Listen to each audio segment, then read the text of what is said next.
రోజు మంచి చదువులు చదువుకొని పట్టణంలో పెద్ద పెద్ద ఉద్యోగాలు చేస్తున్నామంటే దానికి కారణం అన్నయ్యరా. అన్నయ్య కూడా మనలాగా పెద్ద చదువులు చదవకుండా 7వ తరగతి తోటి ఎందుకు ఆపేసాడో తెలుసా నీకు? నాన్న ఒక్కడి కష్టంతో మన ఇల్లు గడవకపోతే అన్నయ్య 7వ తరగతిలోనే చదువు ఆపేసి పారబట్టుకొని నాన్నతో ప్రతి పనికి వెళ్ళాడురా. అన్నయ్య అసలు విరామం లేకుండా నాన్నతో పాటు సమానంగా కష్టపడి నన్ను పెద్ద పెద్ద చదువులు చదివించాడురా.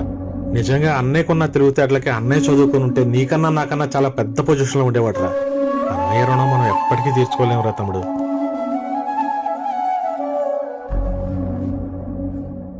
ఇంత చేసిన అన్నయ్య ఈ రోజు కూతురు పెళ్లి చేయటం మన దగ్గర చేయి చాపాలేరా? అది మన బాధ్యత కాదా?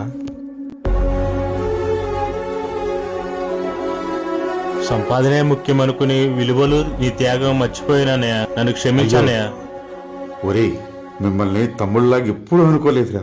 నా కన్న బిడ్డల్లాగా చూసుకున్నాను. అన్నంటే నాన్నంట, తమ్ముడు తన కొడుకంట, ఆ సంగతి అర్థం అయితే జన్మంతా ఆనంద. అన్నయ్య, మన పెద్ద బుజ్జి పెళ్లి ఒక రేంజ్ లో చేద్దాం. చిన్నయ్య, ఎలా ఉండాలో నువ్వు ప్లాన్ చేయి, ఏది తగ్గకూడదు. పదనే వాళ్ళతో మాట్లాడదాం.